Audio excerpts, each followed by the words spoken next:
Assalamualaikum warahmatullahi wabarakatuh. Bismillahirrahmanirrahim. Nahmaduka ya ghafuru ya syakuru. Mashalli wa sallim barik ala sayyidina maulana Muhammadin wa ala alihi wa sahbihi asma'in nama ba'du. Pernah ada orang hartanya itu habis karena ngobati ibunya. Terus datang ke saya, dia sumpek karena hartanya habis ngobati ibunya. Terus dia bilang, Gus, saya ini sekarang sudah miskin karena ibu saya sakit dan harta saya habis untuk ngobati ibu saya. Terus tak guyoni sama saya. Kon kepen pinter apa kepen goblok? Kepen pinter Gus. Ingin pinter apa ingin goblok? Katanya ingin pinter. Kalau ingin pinter bahasanya jangan gitu. Harta kamu itu masih di akhirat karena habis untuk ngobati ibu. Bayangkan kalau habis untuk maksiat itu habis betul. Terus dia mulai syukur. Alhamdulillah Gus. Harta saya habis secara heroik karena untuk mengobati apa ibu. Sudah pinter dia. Akhirnya miskin sampai sekarang ya tetap pede saja karena masih punya tabungan di akhirat. Dan itu saya terinspirasi oleh ilmu juga.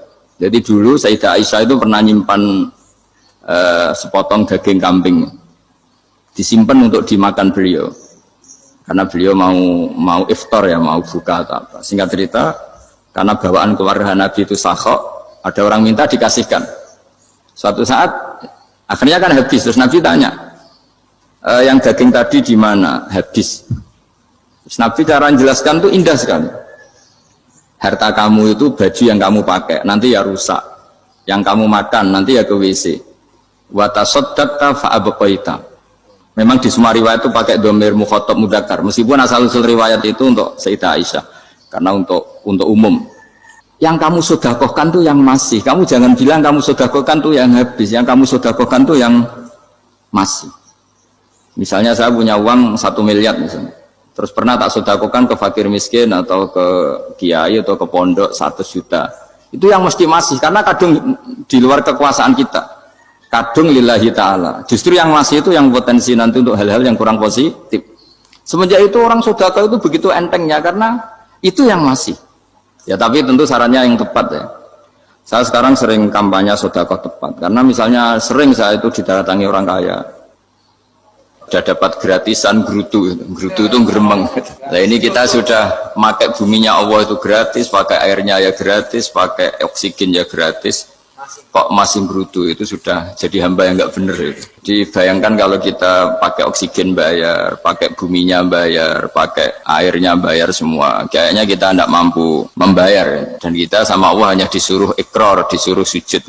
Pentingnya ilmu satu, bahwa itu akan menjadikan satu perilaku. Misalnya begini ya, dulu itu kiai-kiai Jawa zaman dulu itu berpatokan karena dulu pemerintahan Hindia Belanda, seorang lagi masih pemerintahan Hindia Belanda. Itu dalil yang sering diutarakan itu sebaik-baiknya umara itu yang datang ke ulama, terus sejelek-jeleknya ulama itu yang datang ke umara. Tapi semenjak pemerintahan Indonesia dan kemudian ditandai beberapa tokoh kayak Gus Wahid putra Kiai Hasyim jadi Menteri Agama, ada Gus Wahib putra Kiai Wahab juga jadi Menteri Agama, ada Kiai Fathur Rahman keluarga Mbah Maimun, keluarga Sarang juga pernah jadi Menteri Agama. Kemudian bersamaan dengan itu dibangunlah satu pegangan ilmu. Pegangan ilmu ini penting karena ini yang mengilhami semua orang Islam, terutama ya utamanya ulamanya. Ada seorang ustadz, seorang guru ngaji yang karena melihat rata-rata penguasa itu zalim ya, datang ke Harun Ar-Rasyid. Ini perlu disemak, datang ke Khalifatullah atau Amirul Mukminin Harun Ar-Rasyid. Karena beliau seorang raja, tentu terduga lah, atau ya umumnya atau gimana lah istilahnya, itu ya rata-rata ya agak seenaknya, namanya raja, namanya penguasa. Ini dalam pikiran ustadz itu, tidak mesti dalam fakta. Kemudian si ustadz itu matur, ya Amirul Mukminin, inni nasihun lak famusyaddidun alaika fala tajidanna fi nafsika syai'an. Saya ini mau nasihati Anda, kemudian saya cara nasihati itu keras, tolong jangan dimasukkan hati. Dia bilang famusyaddidun alaika, saya nanti kalau nasihati itu keras sekali, tolong dimaklumi karena ini penting, karena Anda harus dinasihati secara keras. Tapi sebelum nasihat itu diutarakan, kata Harun Ar-Rasyid, karena beliau Bani Abbas dan beliau orang alim termasuk muridnya Imam Malik, kata Harun Ar-Rasyid, uskut, kamu diam Ustaz. Inna Allaha ta'ala arsala man huwa khairun minka ila man huwa syarrun minni wa ma'adhalika yaqulu Allahu ta'ala faqura lahu qawlan layyinal la'allahu yatadzakkaru aw yakhsha.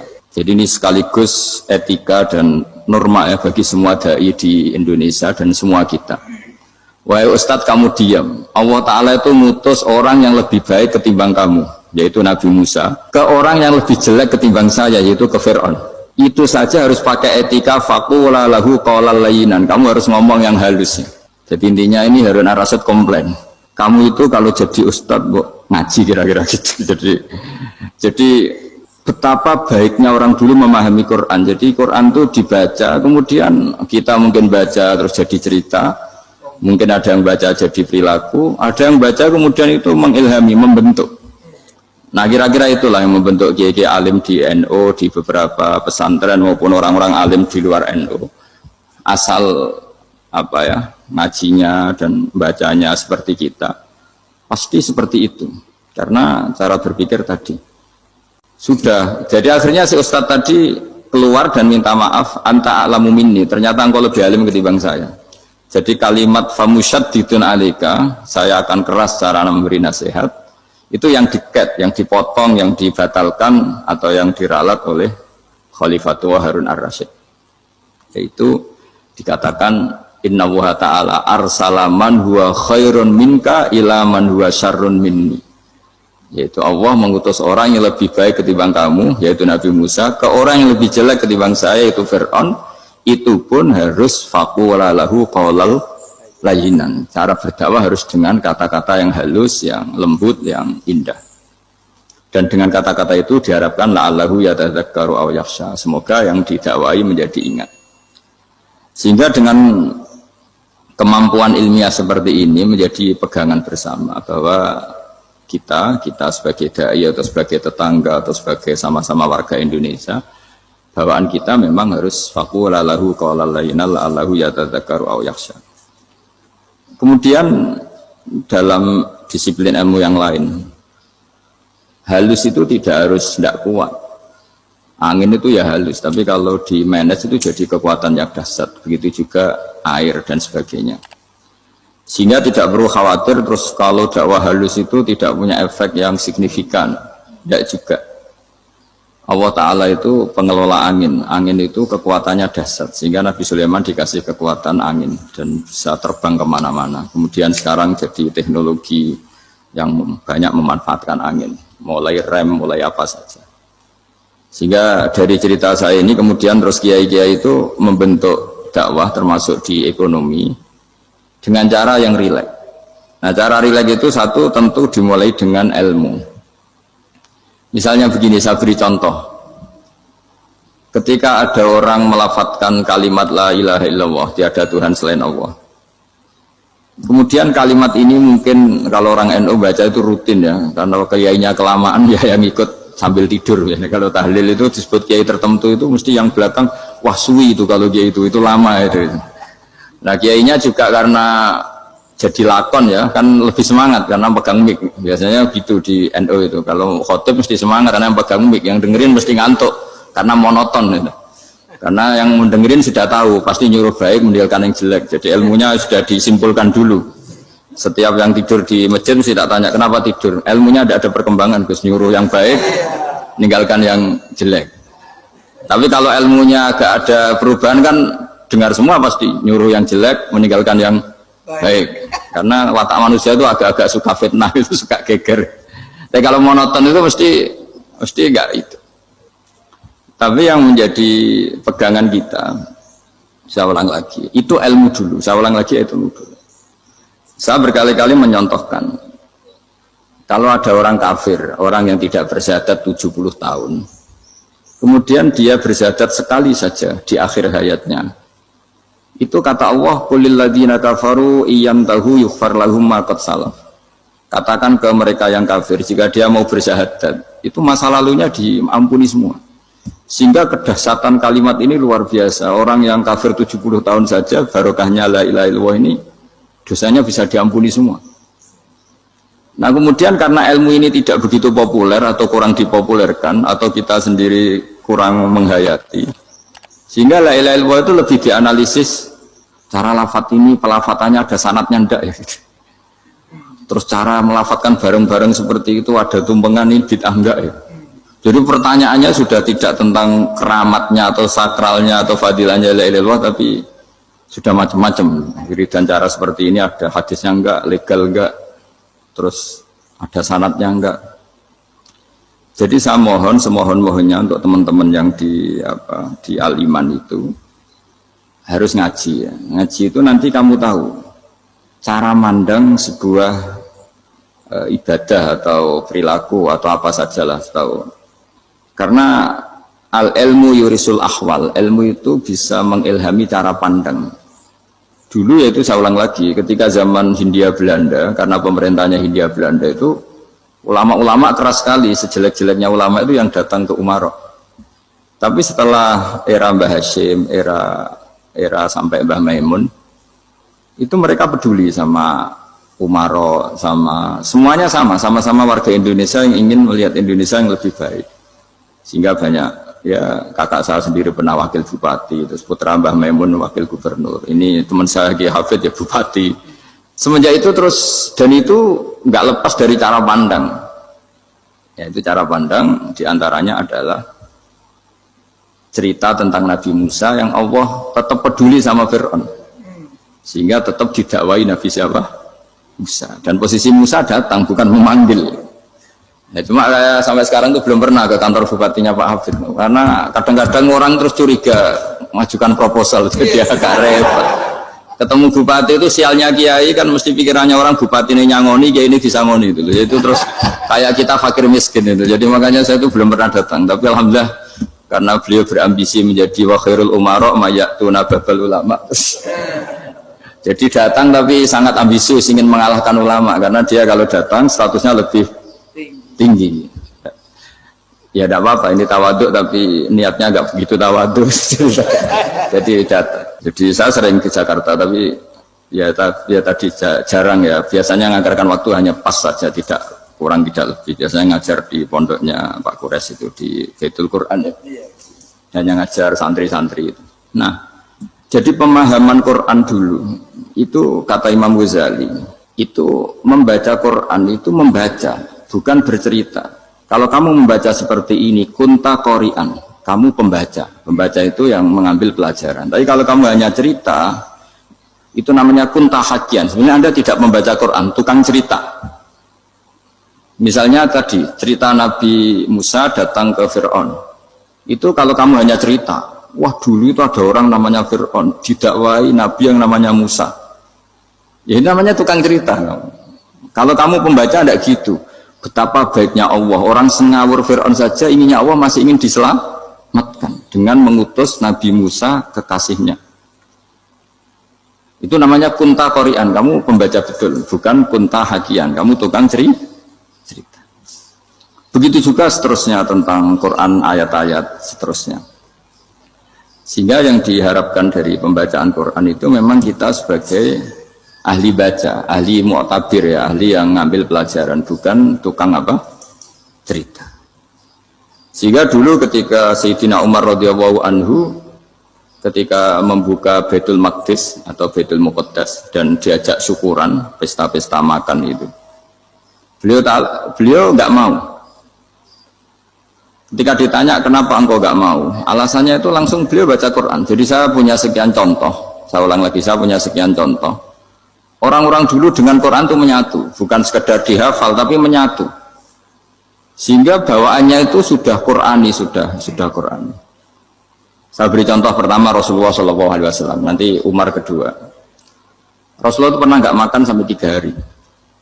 Terus ditanya oleh sahabat, lalu kekuatan engkau bisa hidup apa? Terus menghentikan al-aswadani, maksudnya itu tamar dan air, hanya makan kurma dan air.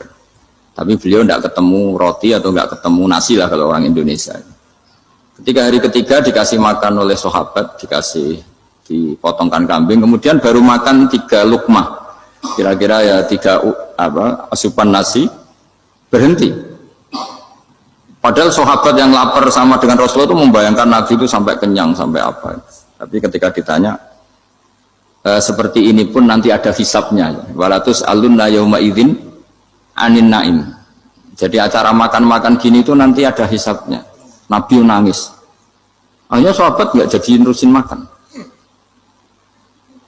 Jadi ketakutan orang dulu sama ketika Sayyidina Umar dijak pesta ketika memenangkan Baitul Maqdis itu. Inna wa ta'ala ayyara qauman. Allah itu mengkritik sebuah komunitas kaum karena apa? Adhabtum thayyibatikum fi hayatikumud dunya wastamta'tum biha. Kamu adalah orang-orang yang jatah nikmat kamu sudah kamu habiskan di dunia. Adhabtum itu kalian habiskan jatah kenikmatan kamu di dunia. Wastamta'tum biha, kamu di dunia sudah berpuas-puas. Maka jatah Anda sekarang di akhirat habis. Sehingga Sayyidina Umar enggak mau pesta-pesta karena takut jatah nikmatnya habis. Kata beliau terus astabqi thayyibati, akan saya sisakan sisi-sisi kebaikan saya supaya tidak habis. Torong Jawa itu aja dientek-entekno biar jatahnya masih. Sehingga di dunia kiai itu ya meskipun saya akrab bupati, akrab mungkin wakil gubernur, saya itu ya jarang ketemu. Karena kalau orang Jawa bawaannya ketemu ya makan-makan, guyon-guyon. Nak keterusan ras mlebu swarga. Makanya saya pastikan Pak Yusuf Mansur ke sini tidak akan saya jamin, biar aja, biar jatahnya masih. Jadi ini bukan karena saya biar jatahnya masih. Ya, jadi itu ilmunya kiai. Nah, efek dari ilmu ini dahsyat. Kalau Anda berpikir tentang nasib Anda di akhirat, nanti bawaannya juga tidak akan mudah menyalahkan orang lain, tidak akan menghakimi orang lain karena sibuk dengan dirinya sendiri, tapi tidak dengan makna egois, tapi makna orang baik itu siapa? Orang yang sibuk dengan aib pada dirinya, dengan kekurangan pada dirinya, saking sibuknya mikir aibnya sendiri, tidak sempat mengoreksi aibnya orang lain. Itu awal ilmu. Ilmu itu tidak dimulai dari larangan. Kalau larangan karuan, tidak termasuk ahli surga orang yang suka mengadu domba, tidak termasuk orang baik yang cari kesalahan orang lain. Itu namanya pelarangan.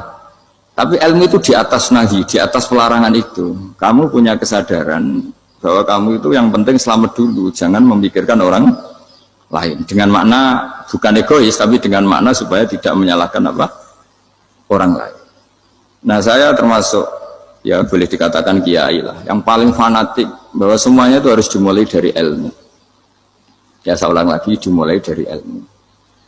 Nah, dari sini kemudian saya berharap Indonesia menjadi damai, menjadi baik. Itu bukan karena kita baik-baik banget ya, tidak mungkin kita ada nabi, tapi karena sudah sibuk dengan memikirkan kesalahan diri sendiri. Sehingga misalnya kita baca Quran, Rabbana zalamna anfusana, lalu kita langsung ingat betapa hubungan kita dengan Allah itu harus ikrar dulu, merasa zalim dulu, merasa salah dulu. Nah, kalau semua orang merasa salah di depan Allah itu mesti bawaannya agak mudah menyalahkan orang lain, karena kita bilang Rabbana zalamna anfusana. Nah, itulah ilmu-ilmu yang mungkin banyak pembaca Quran tapi hanya baca, atau kalau baca ini tok disebut al-haqi, ahli cerita. Yang dibutuhkan tuh al-qari', pembaca kemudian mu'tabir, kemudian mau beriktibar. Seperti yang dilakukan tadi Harun Ar-Rasyid tadi. Inna wa ta'ala arsala man huwa khairun minka ila man huwa syarrun minni. Wa ma'adzalika yaqulu wa ta'ala faqula lahu qaulal layyin. Ini kamu tidak usah memaksakan musyaddid keras sama saya, karena Allah Ta'ala telah mengutus orang lebih baik ketimbang kamu, yaitu Nabi Musa, ke orang yang lebih jelek ketimbang saya, yaitu Fir'aun. Itu saja harus beretika. Faqula lahu qaulal layyin la'allahu yatadzakkaru aw yakhsha. Dan alhamdulillah bawaan kita sebagai orang timur atau orang Jawa itu kalau mau ngandani orang itu halus sekali. Di antara bentuk kehalusan kata-kata diceritakan di ayat lain. Ketika Nabi Musa ketemu Fir'aun, dawuhnya begini, fakul apa itu yang di juz 30 yang juz 30 ini yang bagian dari, kan tadi hanya fakul lahu qaulal layyinan. Lahu qaulal layyinan itu bentuknya apa?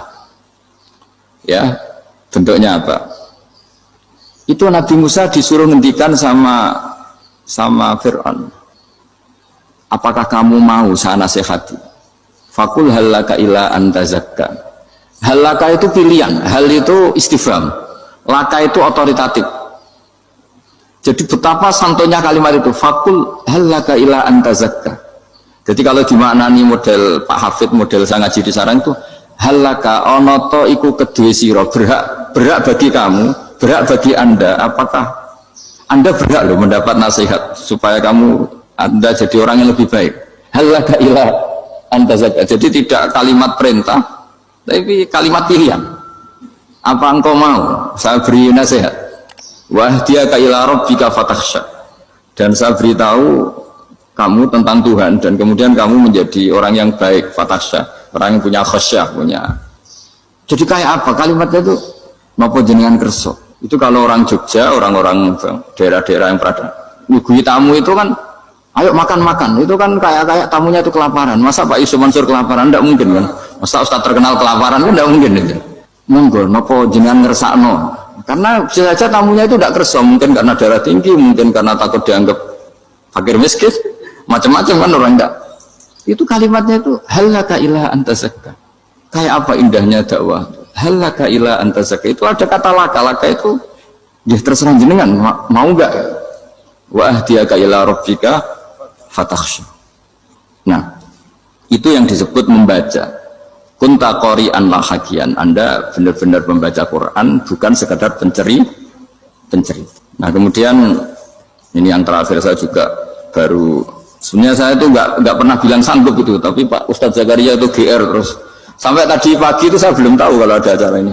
Ya karena saya kiai, jadi kalau kiai itu kan ingatnya sama Allah aja, kalau sama manusia itu rontok-rontok lali gitu. Itu bukan memaksa, ya memang lupa. Sejauh mana sih pentingnya manusia kan tidak penting cara ilmu tasawuf itu. Tapi karena ini titipan Rasulullah SAW terus menjadi penting kan. Dititipi umat gak jenengan itu yang ya sudah ngaji ngatur kiai ribet itu. Kiai ini biasa ngaji kan, kiainya yang ngatur, santri ini enggak. Pak Yai ngaji tanggal ini jam ini. Itu kan mengabaikan semua aktivitas kiai. Padahal jam ini mungkin saya punya jam, mungkin jalan-jalan atau ngaji atau mutolaah atau munajat. Gara-gara Pak Zakaria ini kan terus Mas Tamam ini yang provokasi. Harus ngaji di jam ini, tema ini. Saya itu kalau ngaji ditentukan tema itu, ini memang saya agak keras di bab ini. Itu kayak ibarat gini loh. Saya ini dokter, kemudian ada orang yang sakitnya itu jantung, terus bilang ke saya, Pak dokter sembuhkan kukul saya. Wong penyakit ekstrimnya itu jantung, kok bila disembuhkan apa? Kukul. Kan nggak penting, sembuh tidak sembuh, kukul itu kan nggak penting. Jerawat itu. Kiai itu tahu kesalahan paling fatal manusia itu akidah. Tapi kadang-kadang mintanya ilmu yang tidak akidah, yang nggak penting. Jadi kadang-kadang kiai itu ya digurui betul kalau di Indonesia. Misalnya ini tidak nyindir loh, memang marah betul ya, kalau di bab-bab seperti ini. Tapi ini biar jadi ilmu masif, ilmu yang general. Saya ulang lagi ya, Anda jadi dokter, tahu pasien Anda ini penyakit jantung kronis atau sudah fatal lah sudah. Terus orang itu bilang, Pak Yai, itu Pak dokter, tolong obati kulit saya supaya tidak jerawatan. Kamu bilang ini orang aneh enggak? Aneh kan? Nah, kiai juga gitu. Saya sering itu ada orang mau haji gitu, Gus doain saya jadi haji mabrur. Pernah belajar haji Pak? Dereng. Mungkin enggak, orang belum belajar nyupir terus kemudian minta didoain, Gus saya mau nyupir, doain selamat. Nyupir aja enggak bisa kok minta doa selamat. Harusnya urutannya kan belajar dulu baru minta doa. Tapi kali ini aliman bener ngajaknya akidah dulu, ahli sunnah. Nah itu bener karena akidah itu hal yang prinsip, memang harus. Kalau kebetulan nggak bener taruh visi betul. Untungnya kalau temanya bener. Jadi saya mohon ke seluruh orang-orang yang mau ngaji ke kiai itu, tema itu biar yang milih kiai supaya tahu prioritas yang harus benahin. Jangan tema yang milih, jangan-jangan tema yang kita pilih itu tidak mendesak atau tidak penting. Ini bukan apa-apa, ini saking ingin baik saya ya, keinginan baik saya supaya dulu zaman sahabat ya gitu. Kalau ada pertanyaan salah sama Nabi dibenerin, cuma Nabi terlalu bijak, cara benerin tuh enak. Kalau saya karena tidak Nabi saja ya agak-agak kasar kan, kalau tidak Nabi tidak wajib bener terus. Yang wajib bener terus itu Nabi. Saya beri contoh ya. Nabi itu ngendikan tentang kiamat. Kiamat itu dahsyat, mengerikan gini-gini. Kalau pikirannya orang kampung itu begini, Nabi ini aneh. Cerita kiamat dahsyat tapi nggak ada tanggalnya, ada tahunnya. Harusnya ada dong biar kita bisa persiapan. Sehingga Nabi disomasi di tengah-tengah khutbah itu, ya Rasulullah mata sa'ah. Nah, karena ini orang Bedui, Nabi nggak dengerin, maju ulang lagi. Mata sa'ah ya Rasulullah. Ketika Nabi mengabaikan itu ada dua kelompok sahabat, yang satu bilang lam yasma, Nabi tidak dengar sehingga mengabaikan. Yang kedua bilang sami'a wa kariha, Nabi sebenarnya mendengar tapi tidak berkenan. Tapi diulang lagi ketiganya, ya Rasulullah mata sa'ah. Akhirnya Nabi jawab, mau tidak mau, karena kalau enggak ya dia, namanya orang Bedui ngomong terus. Nabi balik tanya, ya karena cara berpikir dia kalau kiamat itu jelas kapannya kan bisa persiapan gitu. Paling enggak pas mau kiamat terus pas ngaji Quran apa kan bisa persiapan. Akhirnya Nabi balik tanya, ma'atatalaha, Kalau kamu berani tanya kiamat, lalu persiapan kamu apa?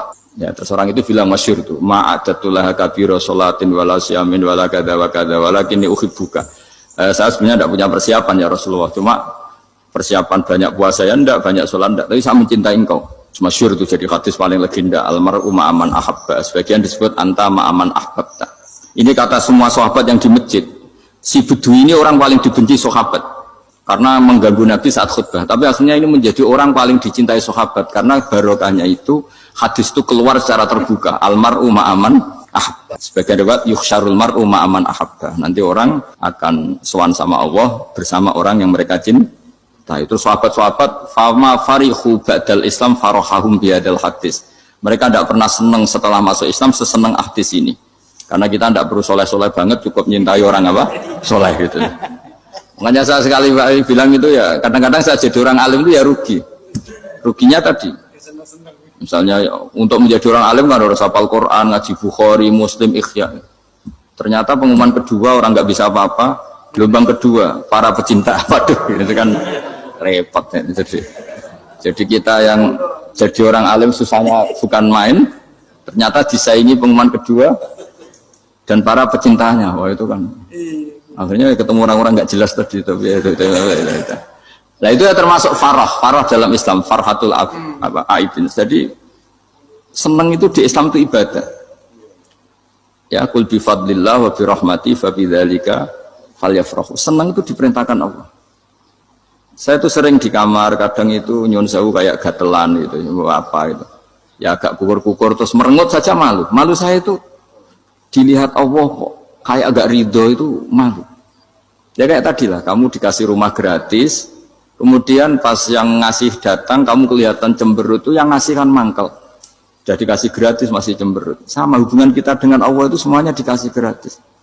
Makanya tabassum, senyum itu ibadah. Kita yang nekuni ilmu hadis. Betapa hebatnya Nabi ngendikan, kalau kamu tidak bisa ibadah yang berat-berat, cukup ibadah senyum. Kadang ngendikan tol qati wajhin, kamu cukup berwajah yang indah, yang menyenangkan. Tabassum, senyum. Kalau kamu tidak bisa membalas jasanya orang yang ngasih, minimal kamu senyum, minimal kamu kelihatan senang. Gitu. Makanya senang itu sudah ibadah. Dan sekarang orang untuk senang aja susah. Karena bawaannya nuntut orang lain supaya kayak keinginan dia, bawaannya nuntut, ya ribet, kalau gitu ya ribet. Makanya saya bilang al ilmu yurisul ahwal, ilmu itu diperkuat, nanti yurisul ahwal, ilmu itu akan membentuk Anda. Dulu beberapa raja itu ya mau luhur karena jadi raja, punya apa saja, tapi punya penasihat ulama, itu nasihat itu sederhana. Ada seorang raja tanya ke kiai, gimana dengan semua kerajaan saya? Wah, padahal dia punya apa saja. Jenengan miskin sekali, itu kerajaan seluas ini. Kok bisa aja? Terus ditanya sama si ulama tadi. Andaikan Anda di padang pasir, kemudian kalau tidak minum segelas air itu mati. Apakah Anda akan membeli segelas air ini dengan semua kerajaan Anda? Oh iya, pasti apapun saya lakukan untuk mendapat satu gelas air. Terus la tafrah bimulkin la yusawi syarbatamain. Kamu jangan bangga dengan kerajaan yang nilainya itu enggak sebanding dengan segelas apa? Air. Akhirnya raja itu mikir, saya tidak jadi raja bisa hidup. Tapi kalau enggak minum air mati. Berarti penting satu gelas air. Akhirnya lama-kelamaan ini anggap kerajaan itu biasa, ternyata enggak sepenting segelas air. Ya seperti kita lah, misalnya orang enggak punya alpat itu enggak malu. Tapi kalau nggak punya celana itu malu. Kamu mau punya alpat tapi nggak punya celana? Kan nggak mau. Yaitu ilmu. Ilmu itu yurisul akhwal. Ilmu akan melahirkan satu perilaku. Jadi kalau ilmu Anda mantap, pasti syukurnya juga mantap. Gitu.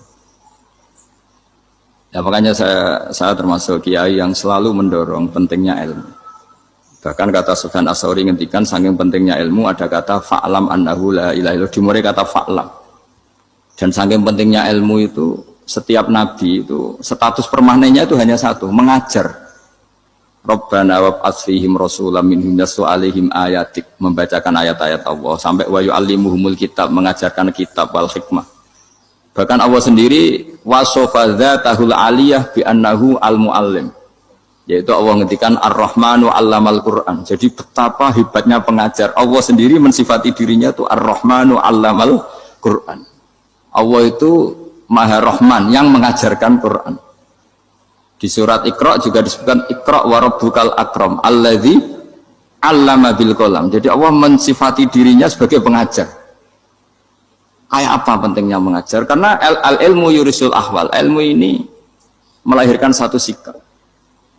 Pernah ada orang hartanya itu habis karena ngobati ibunya. Terus datang ke saya, dia sumpek karena hartanya habis ngobati ibunya. Terus dia bilang, Gus, saya ini sekarang sudah miskin karena ibu saya sakit dan harta saya habis untuk ngobati ibu saya. Terus tak guyoni sama saya. Kon kepen pinter apa kepen goblok? Kepen pinter Gus. Ingin pinter apa ingin goblok? Katanya ingin pinter. Kalau ingin pinter bahasanya jangan gitu. Harta kamu itu masih di akhirat karena habis untuk ngobati ibu. Bayangkan kalau habis untuk maksiat itu habis betul. Terus dia mulai syukur. Alhamdulillah Gus, harta saya habis secara heroik karena untuk mengobati apa ibu. Sudah pinter dia. Akhirnya miskin sampai sekarang ya tetap pede saja karena masih punya tabungan di akhirat. Dan itu saya terinspirasi oleh ilmu juga. Jadi dulu Sayyidah Aisyah itu pernah nyimpan sepotong daging kambing, disimpan untuk dimakan beliau. Karena beliau mau iftar ya, mau buka atau apa. Singkat cerita, karena bawaan keluarga Nabi itu sakhok, ada orang minta dikasihkan. Suatu saat akhirnya kan habis, terus Nabi tanya, yang daging tadi di mana? Habis. Terus Nabi cara menjelaskan tuh indah sekali. Harta kamu itu baju yang kamu pakai nanti ya rusak, yang kamu makan nanti ya ke WC. Wa tasaddaqta fa abqaita. Memang di semua riwayat itu pakai dhamir mukhatab mudzakkar, meskipun asal usul riwayat itu untuk Sayyidah Aisyah karena untuk umum. Yang kamu sedekahkan tuh yang masih. Kamu jangan bilang kamu sedekahkan tuh yang habis. Yang kamu sedekahkan tuh yang masih. Misalnya saya punya uang 1 miliar misalnya. Terus pernah tak sedekahkan ke fakir miskin atau ke kiai atau ke pondok 100 juta. Itu yang mesti masih. Karena kadung di luar kekuasaan kita. Kadung lillahi ta'ala. Justru yang masih itu yang potensi nanti untuk hal-hal yang kurang positif. Semenjak itu orang sedekah itu begitu entengnya. Karena itu yang masih. Ya tapi tentu sarannya yang tepat ya. Saya sekarang sering kampanye sedekah tepat. Karena misalnya sering saya itu didatangi orang kaya. Gus, saya ini punya uang banyak, ingin punya masjid biar dipakai orang Jumatan. Terus saya bilang, kamu ingin jadi orang baik betul apa baik versi Anda?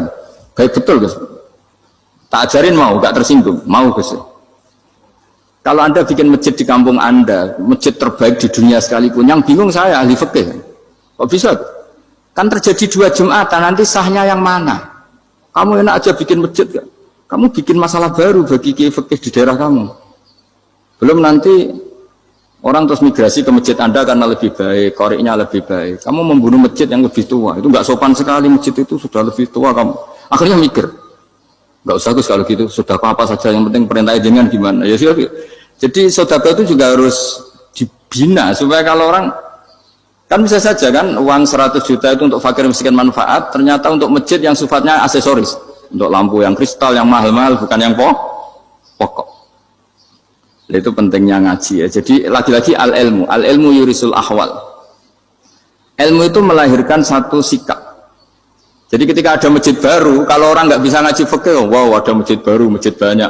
Tapi kalau yang ngaji fikih ngerti ini malah ada masalah baru karena ada ta'dudul Jum'atan, gimana hukumnya 2 Jumatan dalam kondisi yang tidak mendesak. Makanya sekarang saya baru kampanye itu. Dulu itu kalau ada masjid banyak itu kan faktornya beda ormas, beda pemahaman atau agak jauh, masih hukum sosial atau bawaan kondisi. Misalnya di dekat UGM itu ada masjid kampung pertama, bawaan masjid karena ada kantor besar, atau bawaan ada pabrik besar, atau ada sekolahan besar.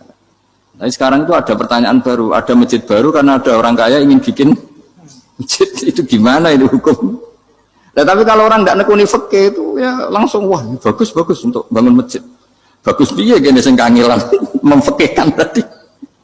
Nah itu ilmu. Jadi kalau yang tidak nekuni fikih itu ya tidak tersiksa, tapi yang nekuni fikih itu pasti tersiksa karena seperti itu tadi.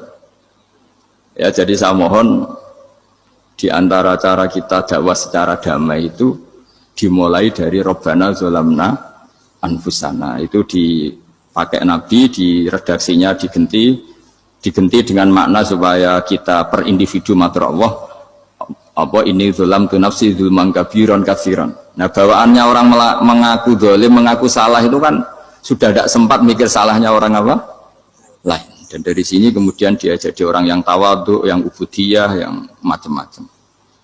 Sehingga Nabi ini bukan dianggap ya, pasti penjelas terbaik. Terus Allah meredaksikan wa ma tuqaddimu li anfusikum min khairin tajiduhu indallah. Apa saja kebaikan yang kamu sudah berikan untuk Allah sampai akhirat itu ya pasti kamu temukan di akhirat. Terus yang terakhir saya beri contoh orang peminta-minta, sa'il. Itu Sayyid Ali Zainal Abidin, kalau ada orang minta-minta terus dikasih, misalnya dikasih ya 100.000 atau 50.000 atau 10.000 sesuai kemampuan yang memberi, itu marhaban biman hamala zadi ilal akhirah. Saya terima kasih ya, gara-gara kamu minta uang saya jelas sudah sampai akhirat. Coba kalau di rumah bisa saja untuk hal yang tidak positif. Jadi bawaannya itu, cara pandang itu rubah. Jadi sebenarnya kalau kita ngasih uang di masjid, ngasih kiai atau ngasih fakir miskin, ya uang itu yang masih, bukan yang habis. Itu watasodak kata fa'abqaita, yang kamu berikan itu hakikatnya yang masih. Karena sudah ada kamu otak-atik lagi, makanya disebut wakaf. Sebenarnya wakaf itu dulu secara makna lughat, saya ulangi secara lughat, maknanya itu sudah berhenti. Wakafun maknanya berhenti. Nah, sedekah itu dari kata sedekah maknanya benar. Orang yang sering sedekah berarti imannya benar. Orang yang uang sudah diberikan berarti dia sudah terputus, wakaf berhenti dari hubungannya dengan dia. Sudah dikasihkan berarti selesai. Sehingga wakaf dan sedekah itu sebenarnya maknanya saling melengkapi. Kemudian orang-orang fikih karena ada disiplin ilmu tertentu, wakaf itu untuk sedekah yang permanen, yang abadi, kemudian sedekah untuk infak. Tapi itu kan hanya istilah-istilah dalam disiplin ilmu. Sebetulnya kalau pakai ilmu yang umum, sedekah ya bisa disebut wakaf, wakaf ya bisa disebut apa? Sedekah. Karena maknanya sedekah itu wakaf. Wakaf itu apa? Qat'u raqabatil malik an hadal mal atau an mali. Hubungan pemilik harta ini terputus dari harta itu. Jadi misalnya saya sudah wakaf tanah ini ke masjid, sudah diterima, buat saya kepikiran gadekan atau menjual sudah tidak bisa, sudah berhenti di situ saja hubungan saya dengan kepemilikan harta itu. Makanya disebut apa? Wakaf. Dan kalau saya wakaf berarti menunjukkan kebenaran iman saya karena sudah menafkahkan sebagian harta untuk Allah Ta'ala. Itu sodik, sodak. Makanya bahasa Arab itu gampang ya, kalau sodalqoh, sodaqoh. Orang kalau bayar mahar disebut sodak karena menunjukkan cintanya. Teman yang setia disebut sodik karena ya benar dalam berteman. Abu Bakar disebut as-siddiq karena sangat membenarkan kanjeng Nabi, dan seterusnya dan seterusnya. Jadi begini ya, kalau dalam fikih Islam, misalnya ini ada di beberapa literatur fikih, di semua fikih, baik mazhab Syafi'i, Hanafi, Hambali, di semua kitab fikih. Misalnya ada orang mau masuk Islam, terus konsultasi sama ustadz atau sama kiai, Pak saya mau masuk Islam, kamu nggak boleh ngambil sikap monggo ngeteh dulu, itu tidak boleh. Atau apalagi jajak ngobrol dulu, karena 5 menit kita mempersilahkan ngopi dulu itu artinya dianggap kita membiarkan dia dalam keadaan kafir 5 menit, dan kita dianggap ikut tanggung jawab. Sehingga di bab ada ulama yang ngebabkan itu sampai di bab murtad. Termasuk murtad adalah orang yang dimintai mensyahadatkan non muslim kemudian disuruh ngopi dulu atau ngeteh, karena dianggap pembiaran sekian menit masih berstatus kafir. Jadi ibaratnya gini ya, kalau kita mungkin baru bapak-bapak baru pakai celana pendek terus ada orang kecelakaan di jalan, saya tak pakai baju dulu nanti baru kamu saya selamatkan, itu kan naif. Kalau begitu saja naif, apalagi orang yang kafir kemudian pas mau minta disyahadatkan kita bilang monggo mandi-mandi dulu, ngeteh-ngeteh dulu, berarti ada pembiaran sekian menit, dia masih berstatus kafir. Artinya begini, kalau dia saat itu kok dimatikan oleh Israel berarti mati dalam status kafir, dan kita ikut tanggung jawab karena harusnya bisa Islam andai kan kita mensyahadatkan saat itu juga. Jadi itu bab-bab yang dianggap ekstrim dalam kutubil fikih, bab-bab fikih. Makanya dalam kitab fikih Saya berkali-kali ada non muslim mau bersyahadat ke saya, itu saya bilang ke santri-santri saya, saat itu juga harus kamu ajarin meskipun pakai bahasa Indonesia. Yang penting status kafirnya apa? Iya. Baru setelah itu ada hukum sosial ya, mungkin kita nawarin teh atau kopi atau apa. Makanya di sini dibabkan bab seseorang harus tergesa-gesa atau bercepat-cepat atau ngambil sikap bergegas untuk melakukan kebaikan. Terus ayat kedua yang dipakai Sayyidina bin Abi Salam itu begini. Ketika Allah mensifati orang munafik, status orang munafik itu apa? Wa idza qamu ila sholati qamu kusala. Mereka kalau dipanggil untuk sholat, ya berangkat tapi kusala cara malas-malasan. Sehingga untuk menunjukkan kita loyal sama Allah itu ya paling tidak ada sikap di atas rata-rata ya. Makanya ada sa'i ya, lari-lari kecil, tawaf juga disunatkan ada lari-lari kecil, disebut ar-romal, romal itu lari-lari kecil untuk menunjukkan bahwa kita loyal sama Allah itu tidak sak kobri cara Jawa. Nah itu dibabkan sendiri. Jadi beda antara tergesa-gesa sama ekspresi serius. Jadi musyawarah itu ya kira-kira kan nggak mungkin lah kita dipanggil rektor atau kiai atau orang tua kita terus jalan leha-leha itu kan nggak mungkin. Nah contoh yang diambil di sini begini. Ketika ada debat terbuka antara Fir'aun dan Musa, saya ulang lagi ya, ada debat terbuka antara Musa dan Fir'aun. Kan Nabi Musa datang ke Fir'aun. Lalu kata Fir'aun, ini asal-usul ayat ini saya terangkan sejarahnya. Kata Fir'aun, lalu kalau kamu tidak nuhankan saya, Tuhan kamu siapa? Terus kata Musa, Rabbus samawati wal ardi, yang nuhani langit dan bumi. Fir'aun masih berkelit. Kalau Tuhan di bumi, setahu saya kemana-mana yang dituhankan saya, kata Fir'aun. Ma'alim tulakum min ilahin ghairi. Terus Nabi Musa masih ngendikan, ya sudah Tuhan yang nuhani langit. Terus Fir'aun manggil Haman. Haman itu arsitekturnya Fir'aun. Ya Haman ibnili sorhal ali abduhul asbab samawati fa'attaliya ila ilahi Musa. Haman bangunkan kami piramida yang tinggi. Saya ingin melihat Tuhannya Musa. Musa akhirnya mikir, karena kalaupun Fir'aun bisa naik ke langit tetap tidak bisa melihat Tuhan. Kita tahu Tuhan nggak bisa dilihat, kita yang mukmin aja udah lihat, apalagi Fir'aun rivalnya. Akhirnya Musa ganti argumentasi, yaitu argumentasinya Musa, Rabbukum wa Rabbu abaikumul awwalin. Ini perlu diingat dan perlu saya sampaikan. Yang nuhani kamu dan yang menuhani leluhur kamu, itu sangat memukul Fir'aun. Karena logikanya kalau Fir'aun itu Tuhan, berarti babanya dulu tanpa Tuhan. Ini ada Tuhan terlambat ya. Jadi kalau Fir'aun Tuhan, berarti bahnya tanpa Tuhan, karena zaman era bahnya belum ada Tuhan. Karena perdebatan itu banyak penggawa Fir'aun yang mukmin. Wah ini Fir'aun nggak bener ini. Kalau dia Tuhan berarti babanya tanpa. Karena kalau iman itu akan diadili, akan dieksekusi, maka orang ini berstatus rajulun mu'minum min ali fir'auna yaktumu imanah. Maka di Quran diterangkan wa qala rajulun mu'minum min ali fir'auna yaktumu imanah. Ada seseorang yang iman tapi menyembunyikan iman. Lah orang ini selalu ikut rapat di rapat-rapat penting Fir'aun, termasuk rapat ketika Fir'aun dan para tentaranya memutuskan membunuh Musa. Karena dia ikut rapat dan eksekutornya besok disuruh menangkap Musa, orang ini malam itu juga nemuin Musa terus bilang innal mal ayat tabiru nabikal yakdulu kamu Musa. Rapat tadi malam memutuskan kamu besok dibunuh, maka kamu harus bergegas meninggalkan Mesir. Nah, dari kesimpulan itu, dari cerita itu kemudian diambil secara hukum fikih bahwa untuk menyelamatkan darah harus jasa, harus bergegas. Andai kan Musa itu kok sak kobre, sak sempate, maka keburu. Andai kan ini rojul ini tadi, orang tadi penasihat tadi kok sak kobre ya, maka berarti Musa terlanjur tertang. Jadi itu pentingnya ulama ya. Jadi cerita yang linier, cerita yang seakan-akan cerita di tangan ulama tetap menjadi al-ahkam al-fiqhiyah, menjadi ketentuan-ketentuan apa? Fikih. Jadi yang diambil di sini adalah lelaki tadi yang ikut rapat tadi bergegas menemui Musa, memberitahu kalau kamu besok mau dieksekusi, fakhrus, maka kamu harus secepatnya keluar dari Mesir untuk menyelamatkan diri. Terus oleh Sayyidina bin Abi Salam dibabkan bab harus tergesa-gesa menyelamatkan darahnya orang apa? Islam.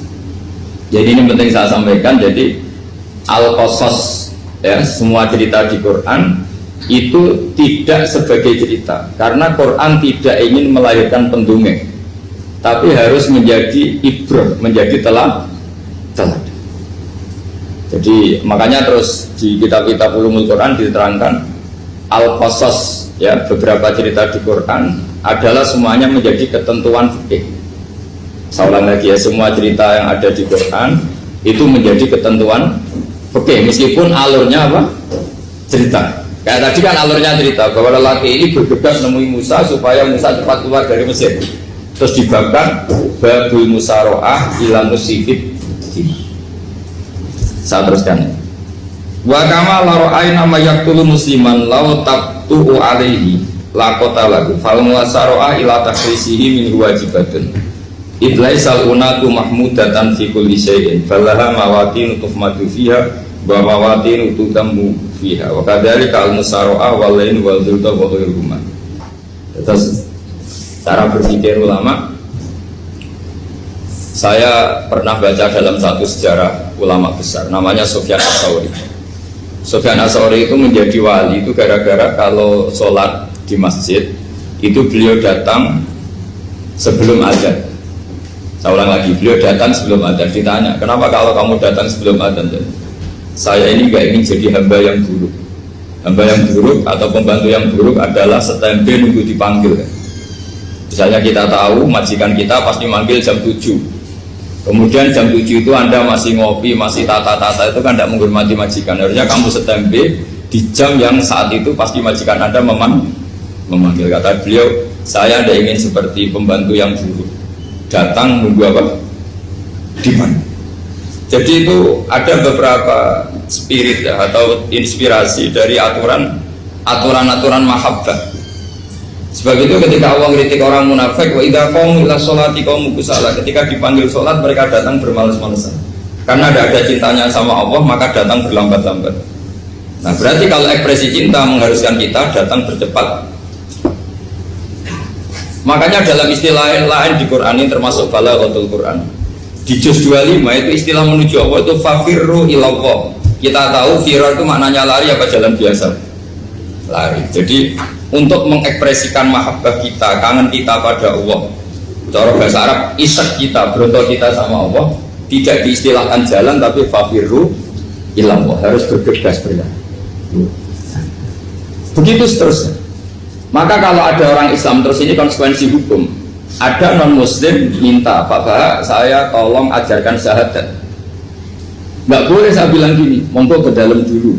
Padahal perjalanan ke rumah saya misalnya setengah jam, nggak boleh. Saat itu meskipun sambil berdiri-diri harus kita tauhidkan. Kamu yakinnya Allah itu satu, Tuhan Allah, harus. Karena kalau ada perjalanan ke rumah 5 menit terus dia kecelakaan, belum syahadat, statusnya mati apa? Kafir. Dan kita ikut terlibat karena sebetulnya bisa mengislamkan saat itu juga. Analoginya kayak tadi ya. Orang kecelakaan di jalan karena kita pakai celana pendek, contoh Syria bisa tak pakai baju dulu. Habis itu diludes truk.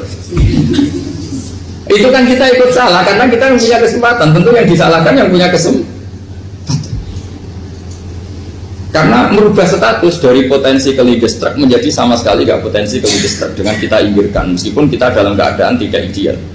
Sama orang kafir yang mau masuk Islam itu umumnya kiai kan kadang sebagian disuruh mandi dulu, itu salah sebetulnya. Itu salah sekali.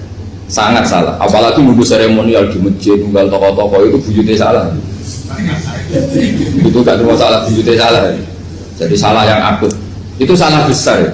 Kalau seremonial monggo, tapi kalau mengislamkannya harus saat itu. Apalagi ya seremonial seminggu lagi nunggu tokoh terkenal, nunggu disyuting dulu, wah itu perilaku show, itu bukan mengislamkan itu. Makanya kita yang sebagai peneliti fikih itu kadang itu enggak serg gitu. Masa mau Islam nunggu di masjid dulu, di syuting dan tokoh-tokoh, itu salah. Itu sama dia kamu lihat orang kecelakaan mau menyelamatkan, ini ada wartawan enggak ya?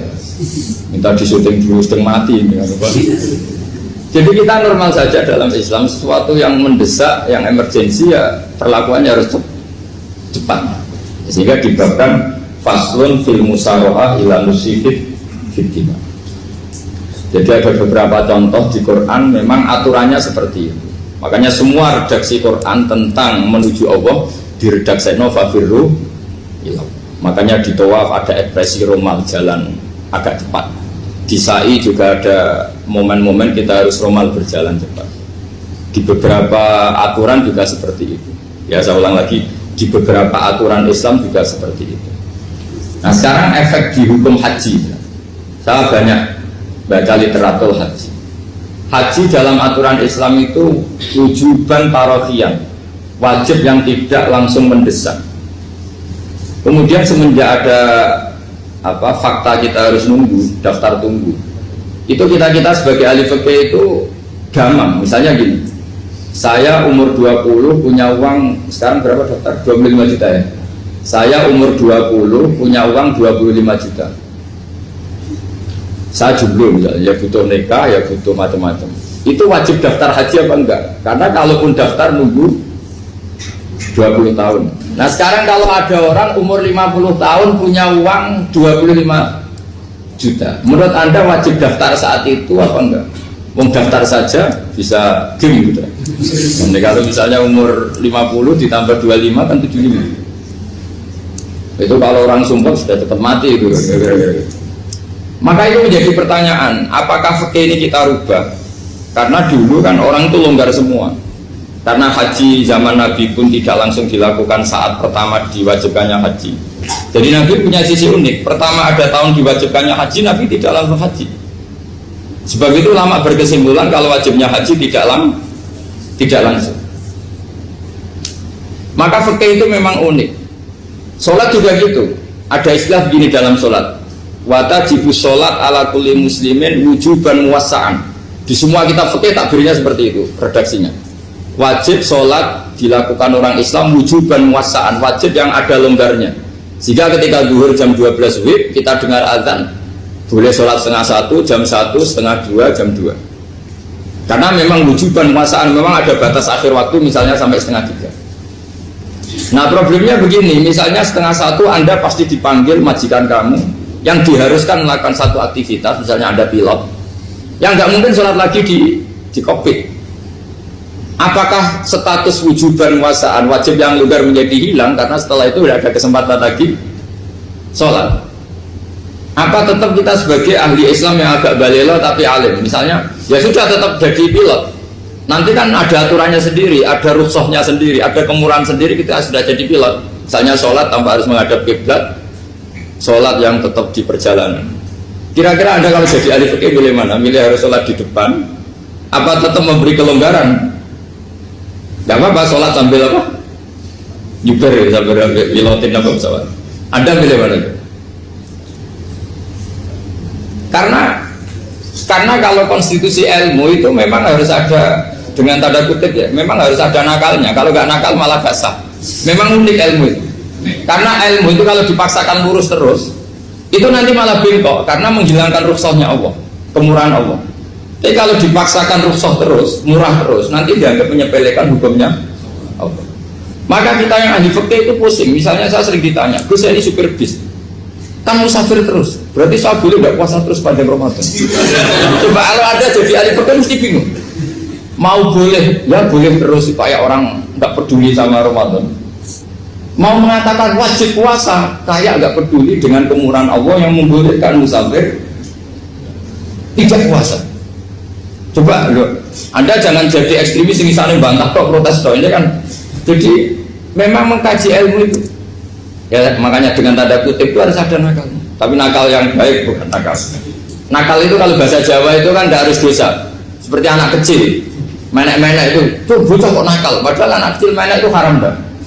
Enggak kan? Malah orang tuanya yang bentak itu yang haram. Yang nakal betul ya ibunya yang bentak cerewet itu, karena ibunya orang yang sudah mukallaf, sudah tua, salah langkah itu bentak. Kalau anaknya naik meja itu ya sebenarnya bahasanya tidak nakal, lucu. Oh jebule pinter coba iso munggah meja, harusnya diapresiasi. Tapi rata-rata ibu semua akal mecah gelas. Coba, malah boe malah mecah tabungan. Bapaknya malah tukang nguras tabungan. Sebetulnya senakal-nakalnya anak kecil itu nakal orang tuanya, itu pasti. Karena ini sudah kena fitop, sementara anak-anak belum kena. Saya pernah punya tamu, karena di tradisi Kiai itu sering punya tamu. Bapak ibunya itu kultus sama Kiai, bentak anaknya disuruh salim sama saya. Anak kecil kan nggak mau jalan-jalan terus, marah. Tak marah orang tuanya tak marahin. Yang dosa itu kamu bentak anaknya. Kalau anak kecil itu kena diskon rufi al-qalamu an salasin. Di antara aturan Islam apa? Tidak ada keharusan bagi 3 orang. 1 anak kecil sampai balik, 2 orang tidur sampai bangun, 3 orang gila.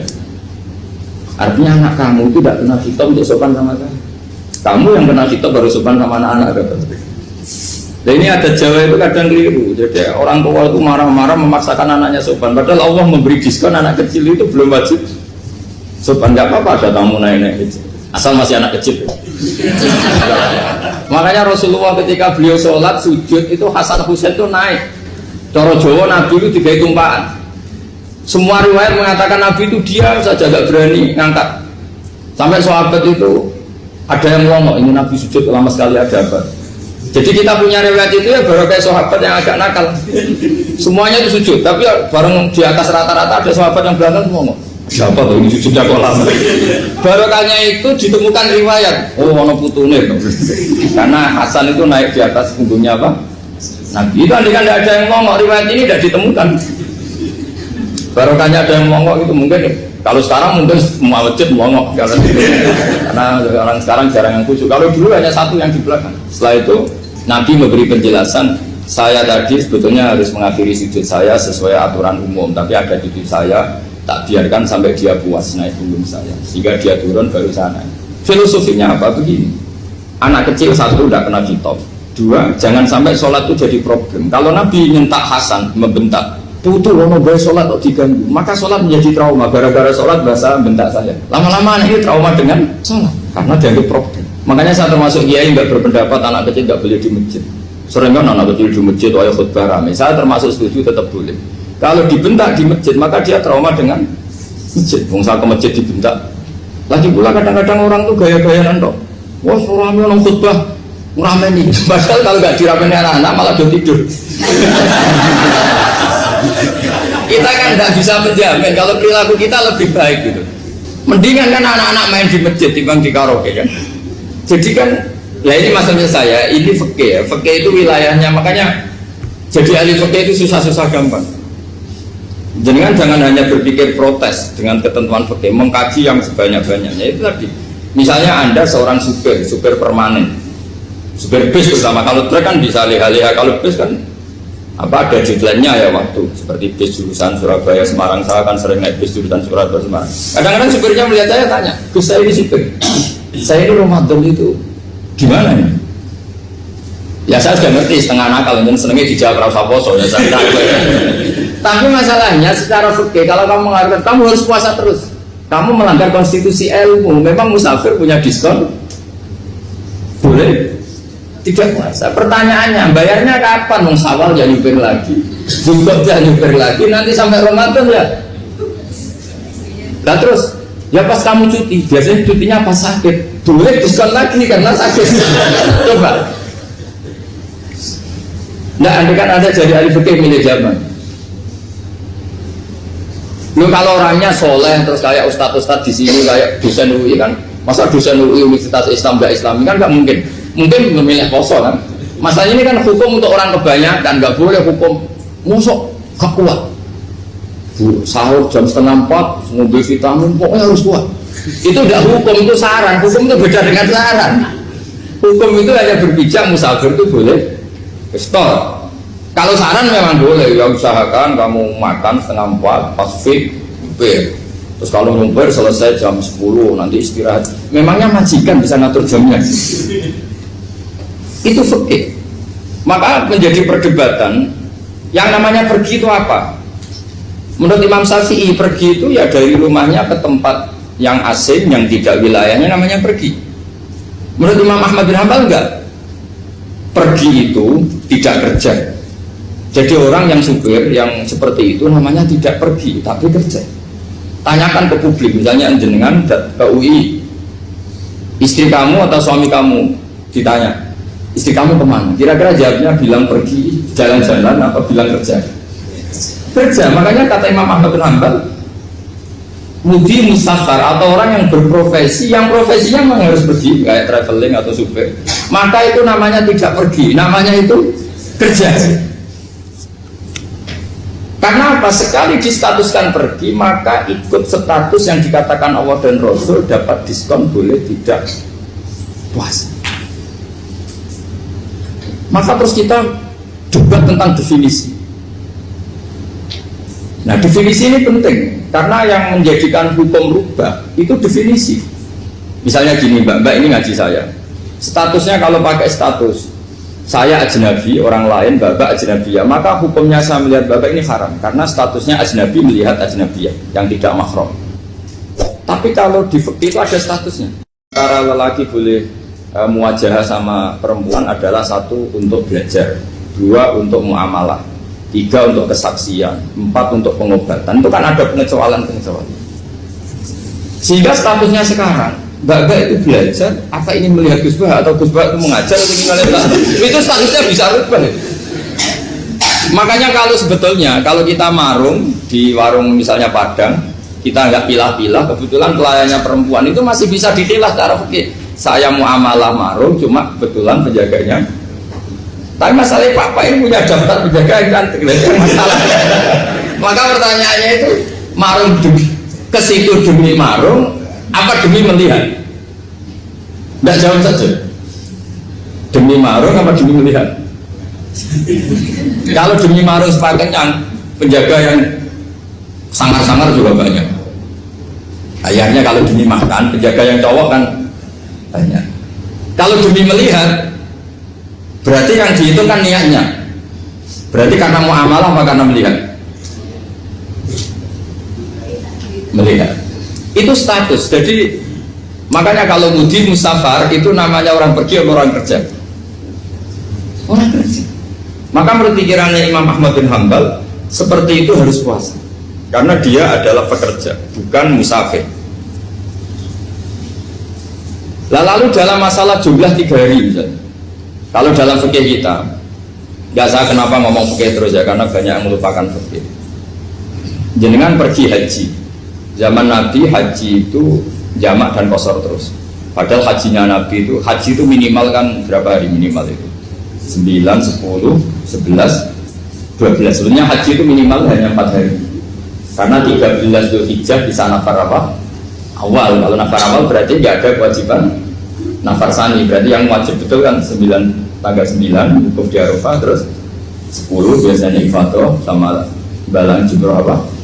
Akobah, terus 11, 12 itu kan sudah boleh cabut karena apa? Nafar apa? Awal. Berarti nggak usah nafar apa? Sani. Berarti hanya berapa? 4. Tapi Nabi haji di Mekah Madinah itu sampai 40 hari karena perjalanan. Pertanyaannya, ketika Nabi menjamak dan mengqashar itu cara Imam Syafi'i lis safar. Karena Nabi orang Madinah datang ke Mekah dengan jarak 460 kilo, maka Nabi boleh jamak dan qashar. Jadi pikiran Imam Syafi'i, jamaknya Nabi itu lis safar karena pergi. Cara pikiran Imam Malik enggak, jawabnya Nabi itu lin nusuk. Nabi menjamak sholat itu karena melakukan ibadah haji. Efeknya adalah orang Mekah kalau haji itu cara Imam Malik meskipun jaraknya dekat boleh apa? Boleh apa? Qashar, boleh jamak qashar. Lalu terus ada pertanyaan fikih lagi. Lalu jamak qashar itu karena pergi apa karena masyaqqah? Karena repot. Coba kalau sampai kira-kira jawab. Misalnya kita orang kaya bawa uang 1 miliar, naiknya Alphard, ada supirnya, ada ajudannya, pergi di jarak 100 kilo. Masyarakatnya kan tidak ada sama sekali, apalagi di tol kebetulan nggak macet. Kira-kira boleh jamak nggak? Boleh, karena pergi, tapi kan nggak ada repotnya sama sekali. Dibanding misalnya yang ngebis bawa beras 1 kintal gitu kan, udah gitu suruhan orang lagi kan pusing. Maka fikih ini untuk memberi hukum itu, kalau fikih itu menstatuskan dulu. Ini orang boleh jamak itu karena masyaqqah apa karena safar. Lalu kalau setelah karena safar itu karena jaraknya apa tingkat masyaqqahnya. Kalau karena jaraknya ya tidak juga. Tidak juga gini maksudnya. Mungkin Anda tidak pernah terpikir begini. Kalau saya mau ke Jakarta, kemudian sampai Purworejo itu sudah waktu zuhur, saya boleh nggak zuhur di situ sama saya? Boleh kan? Padahal perjalanan saya belum capek. Artinya nunggu boleh jamak itu setelah kita menempuh jarak itu apa menuju, sedang menuju dan niat. Sedang menuju dan niat. Misalnya saya mau ke Jakarta, saya orang Sleman mau ke Jakarta, itu sampai mana itu Magelang itu sudah boleh jamak kan? Boleh kan? Boleh karena saya mau ke. Nah pertanyaan secara fikih mungkin Anda tidak terlintas. Ternyata ditelepon sama istrinya nggak jadi pergi. Padahal sholatnya kadung di jamak duhur dan asar. Apakah setelah di rumah sholat lagi? Tapi nggak pernah mikir gitu. Jadi orang fikih itu sudah pusing, makanya jangan diprotes terus. Kita ini sudah pusing. Ya orang itu enak aja protes terus. Nggak perlu didengar nanti wajib sholat lagi enggak? Dia bolehnya jamak kan berdasar berstatus musafir. Ternyata selama Magelang ditelepon istrinya nggak jadi. Dia kadang sholat duhur dan asar. Setelah pulang masih jam 1. Terus ada asar, wah sholat. Kalau ada sholat lagi apa enggak? Jangan saran. Kalau saran, wah sebaiknya sholat lagi itu tidak hukum, itu saran itu namanya. Saran dengan hukum beda. Sholat lagi beda. Oh, ketika ada jaba itu berdasar malas atau berdasar hukum? Apa? Nah kalau Anda sholat lagi, pertanyaannya gini, Allah itu tidak punya tradisi mewajibkan 2 kali. Pertanyaan fikihnya mesti gitu. Dan saat Anda di Magelang menjamak itu melakukan sesuatu yang disahkan oleh agama. Berarti pas Anda jamak duhur asar, sesuatu pas melakukan itu kan berstatus sah dan boleh. Meskipun setelah itu ada masalah, istri kamu nelpon terus pulang. Tapi pas itu kan sudah dinyatakan oleh malaikat sah, Anda sudah duhur dan asar. Kalau melihat itu tidak wajib mengulang. Tapi bisa saja malaikat ada yang usil. Itu sah karena Anda berstatus musafir. Berhubung status Anda hilang, maka poin Anda sudah sholat juga hilang. Kamu milih fikih yang mana? Jadi peneliti fikih itu beda dengan orang-orang yang dengarin protes. Beda karena nekuni itu beda karena ada konsekuensinya. Makanya fikih itu sampai saya punya kitab fikih itu dikarang satu orang itu jumlahnya 20 jilid, per jilid itu segini. Jadi satu meja ini dikarang satu orang. Itu mulai yang presisi, yang detail sampai yang khayal. Yang khayal juga ada. Yang khayal itu tadi beliau banyak menghayalkan gini. Suatu saat Anda datang ke Mekah itu hanya butuh waktu 20 menit. Zaman itu belum ada pesawat. Lalu budak jamak, budak nakal. Nakal itu begini. Sama orang kaya punya jet pribadi, misalnya Anda Ronaldo masuk Islam, orang kaya itu bisa nggak puasa karena begini, misalnya dia orang, contohnya orang Arab ya, orang Arab jangan orang. Dan contohnya itu dibalik saja. Di sini itu kalau imsak jam berapa tuh? Imsak Ramadan jam berapa?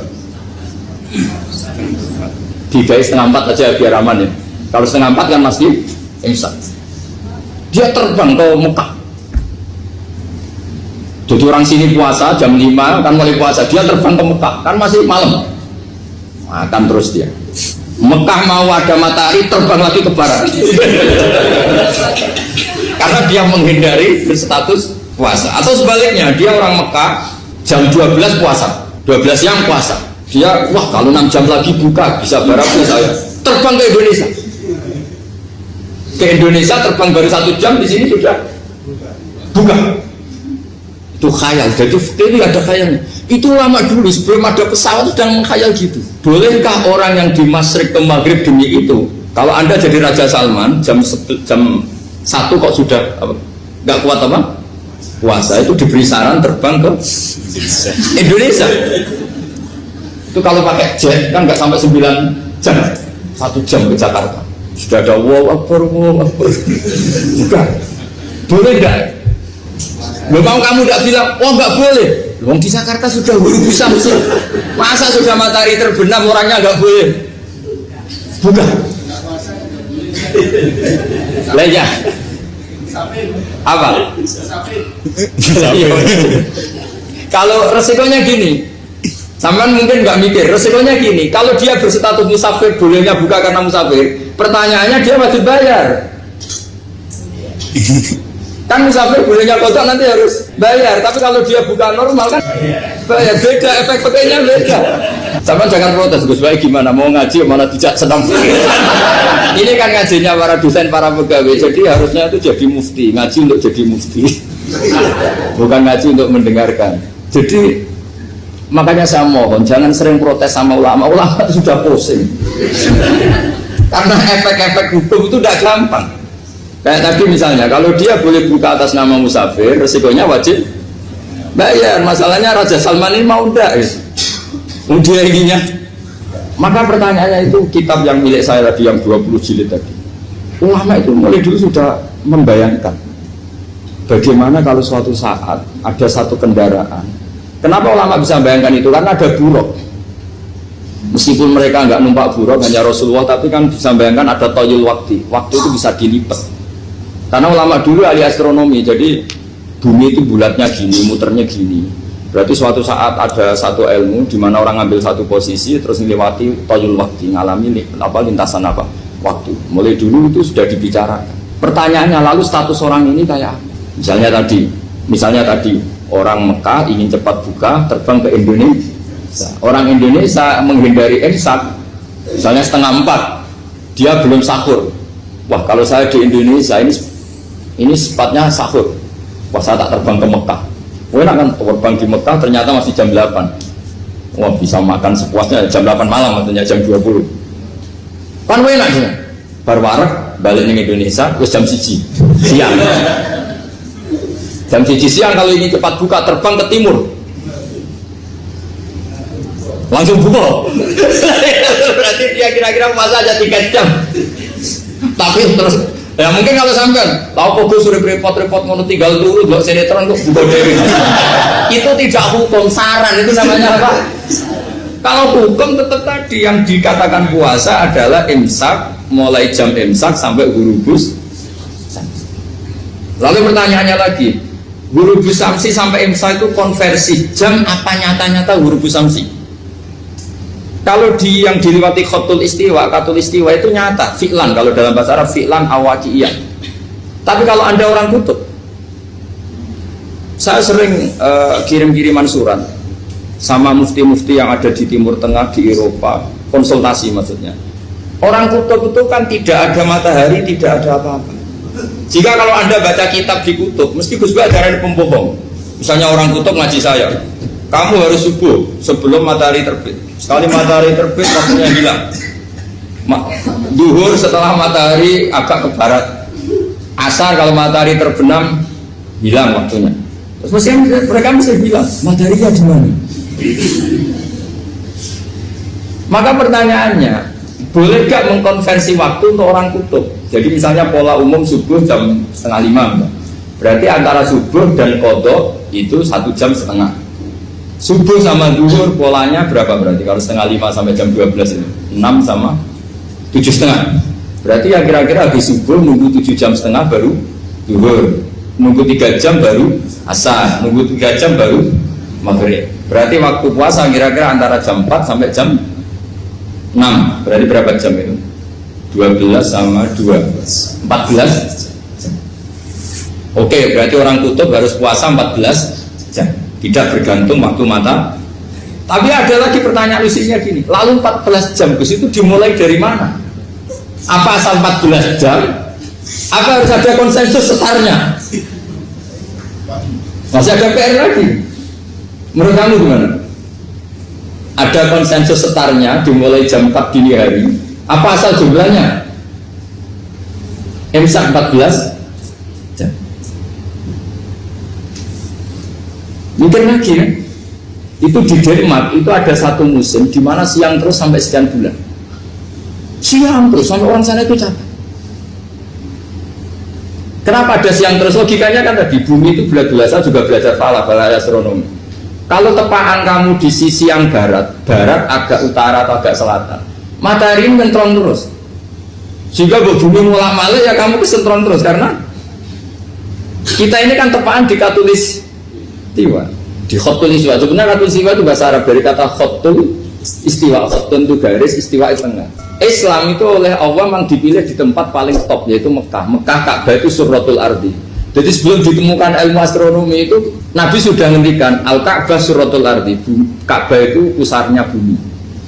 Sehingga di Ka'bah itu satu-satunya area yang terbebas dari medan magnetis. Karena dari utara dan selatan benar-benar di tengah. Maka potensi jam paling akurat di dunia itu hanya jam yang di Mekah itu. Karena apapun akuratnya teknologi di Amerika atau Jerman, karena jam itu dari logam tetap ketarik medan magnetis, entah berapa 00, tetap kena. Misalnya jam di Jerman lebih dekat mana kalau Jerman, mesti ketarik medan magnetis, entah berapa kadarnya, karena materi jam dari logam. Sementara di Mekah karena di tengah itu terbebas dari medan magnetis. Nah, sehingga yang segaris dengan Mekah kayak Indonesia itu semuanya khotul istiwa. Nah kalau khotul istiwa normal itu artinya ya 12 siang secara umum ya 12. Sehingga ulama Indonesia kalau ngaji itu lebih gampang, lebih tidak dianggap bohong. Karena ya ada terbitnya matahari, ada zawalus syamsi, ada hurubus syamsi. Coba kalau kitab itu Anda baca di kutub utara sama kutub selatan, murid kamu bingung semua. Ini gimana Ustadz, tidak ada matahari kok semuanya diukur pakai matahari. Lalu pertanyaannya dikonversi kan? Pertanyaannya kalau dikonversi pakai apa? Asal 14 jam, apa harus sepakat dimulai jam berapa? Milih mana? Milih sepakat. Pertanyaannya kalau sepakat, ukurannya siapa yang jadi ahlul halli wal aqdi?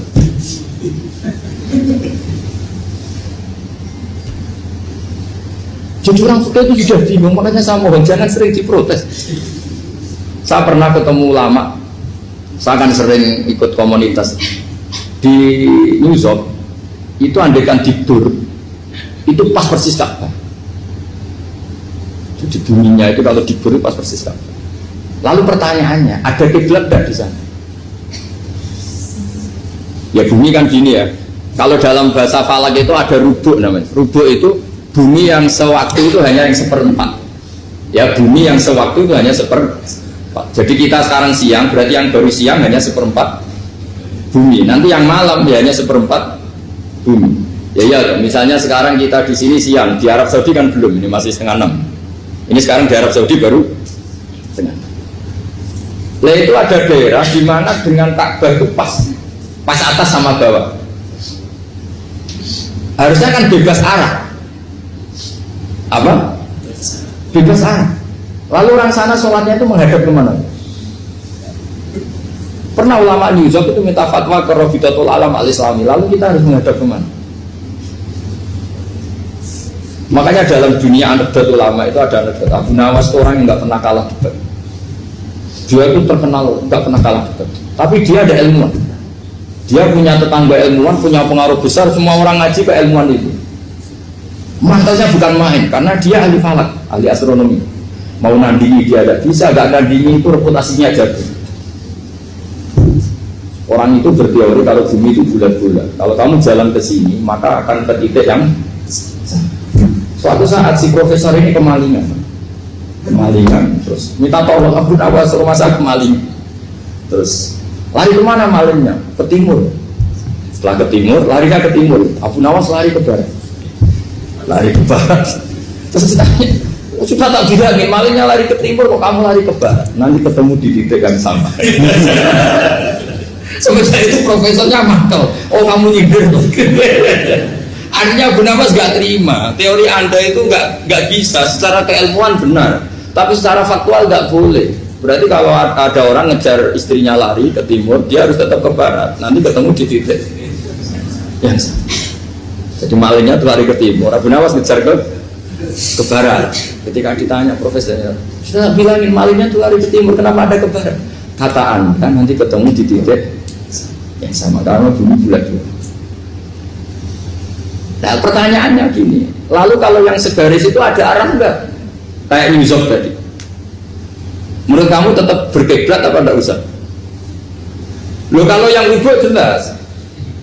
Mungkin kalau rubuk begini loh, misalnya begini, terus kamus di sini sama sini kan masih ada arah, tapi kalau sini sama sini masih bisa kiblat. Sama nggak usah protes, orang fikih sudah pusing, nggak usah diprotes, karena yang dipikir itu macam-macam.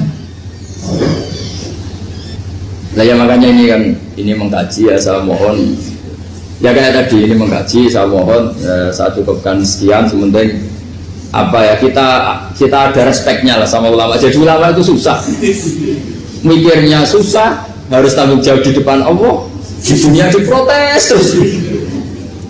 Ini mungkin yang bawa kitab ikutnya halaman 293, itu yang mungkin nanti bisa dikopi sama yang nggak punya tag, yang nggak punya tag mengkopi sama yang punya. Di sini diantaranya itu ada bab faslun fi dzikri rajul manaqiba nafsi. Bab seseorang boleh menyebut kelebihannya sendiri, asal niatnya tidak riya. Di sini dicontohkan, tadi Bapak siapa namanya? Samsul. Pak Samsul ya. Di sini diceritakan ketika mau masa paceklik, saya ulang lagi masa paceklik, itu Nabi Yusuf karena merasa amanah dan merasa punya kemampuan mengelola ketahanan pangan, beliau bilang ke rajanya, qala ij'alni ala khazainil ardi inni hafizun alim. Raja, jadikan kami pengatur ketahanan pangan karena ini hafizun alimnya dan saya terpercaya. Hanya Nabi Yusuf seorang nabi tentu panutan, beliau menonjolkan kemampuannya itu boleh asal untuk kemaslahatan. Misalnya ada orang Islam sakit atau kiai sakit, dengan dokter bilang saja saya dokter biasa yang nangani. Itu boleh karena motivasi Anda dalam menyelamatkan Pak Kiai